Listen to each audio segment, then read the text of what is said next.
महाराष्ट्र में धुआंधार जीत के बाद भी सीएम के नाम का ऐलान बीजेपी के लिए गले की फांस साबित हो रहा है।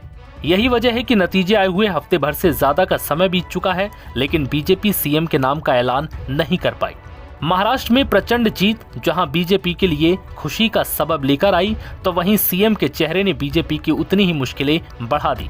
दरअसल डर है तो साथी गठबंधन का। बीजेपी नहीं चाहती कि जल्दबाजी में कोई ऐसा फैसला ले लिया जाए जिससे सहयोगी दल उसका साथ छोड़ दे और फिर परेशानी और बढ़ जाए। यही वजह है कि अब महाराष्ट्र की राजनीति में अगले 24 से 48 घंटे बेहद अहम होने वाले हैं, क्योंकि महाराष्ट्र में सरकार गठन की कवायद अब दिल्ली में शुरू हो चुकी है।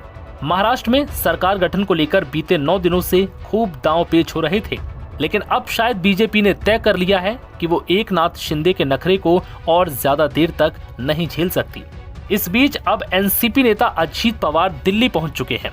एकनाथ शिंदे अभी मुंबई में हैं। ऐसे में सोमवार की रात दिल्ली में महाराष्ट्र के अगले सीएम का नाम और रूपरेखा लगभग तय हो चुकी है। हालांकि महाराष्ट्र के अगले सीएम देवेंद्र फडणवीस होंगे या एकनाथ शिंदे या फिर इन दोनों में से कोई नहीं, इस बात पर अभी खुलकर मुहर नहीं लग पाई है।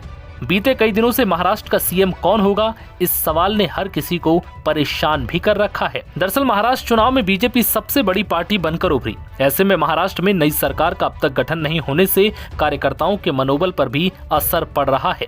शायद इसलिए बीजेपी ने शिवसेना नेता एकनाथ शिंदे को किनारा कर एनसीपी नेता अजीत पवार को दिल्ली बुलाया है। हालांकि दिल्ली में सीएम को लेकर महत्वपूर्ण बैठक हो रही है, लेकिन देवेंद्र फडणवीस उस मीटिंग से गायब है।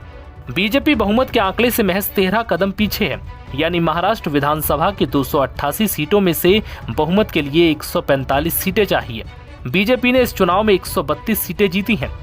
ऐसे में बीजेपी आराम से सरकार बना सकती है, लेकिन महायुति के अन्य दल एनसीपी अजीत पवार और शिवसेना शिंदे गुट को भी बीजेपी साथ लेकर चलना चाहती है।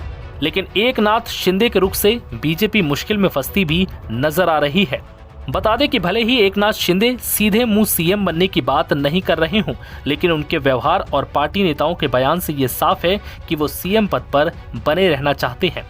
बीजेपी के देवेंद्र फडणवीस का फिर से महाराष्ट्र का सीएम बनना लगभग तय है।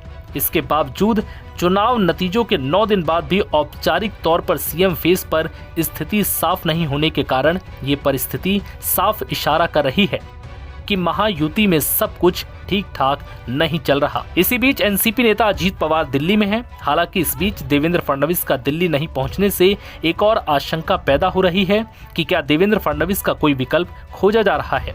क्या एकनाथ शिंदे देवेंद्र फडणवीस के सीएम बनने के नाम पर नहीं मान रहे हैं? राज्य के कार्यवाहक मुख्यमंत्री एकनाथ शिंदे क्यों बार बार अपनी बैठकें रद्द कर रहे हैं?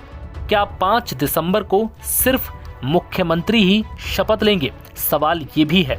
एकनाथ शिंदे किस वजह से दिल्ली नहीं आ रहे? इन सारी बातों पर, इन सारे सवालों पर अब अगले 24 से 48 घंटे में पर्दा उठने की संभावना है।